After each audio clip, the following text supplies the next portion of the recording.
Gaza burned and billowed as Israeli airstrikes hit cars, factories, and homes in the Palestinian territory. In return, hundreds of rockets fired by Palestinian Hamas militants streaked out toward Israel.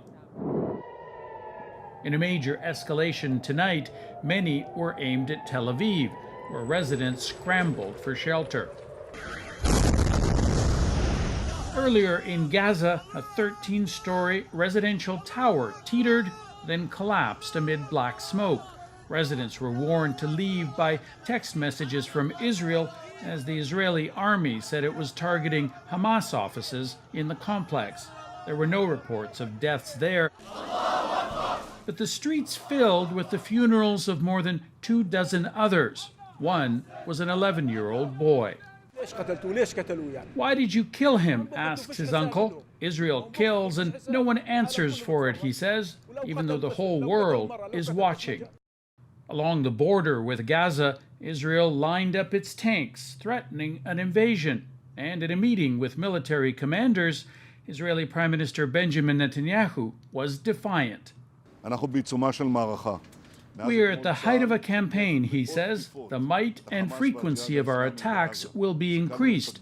Hamas will be getting blows it didn't expect.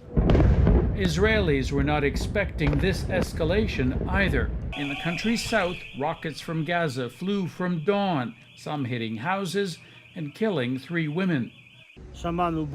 We heard a boom and sirens. There was the smell of smoke, he says, as Israeli missiles intercepted rockets from Gaza overhead. A spokesman for Hamas in Beirut isn't making any promises about how long these will continue. He blames Israel for starting clashes in Jerusalem. I'm not saying that we will continue firing the rockets. I'm saying that we will keep defending our people.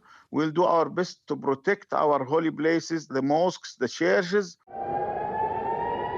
Hamas now claims to be defending Jerusalem for Islam as Israel mobilizes its forces, and nervous world leaders call for calm. Sasha Petrusik, CBC News, Toronto.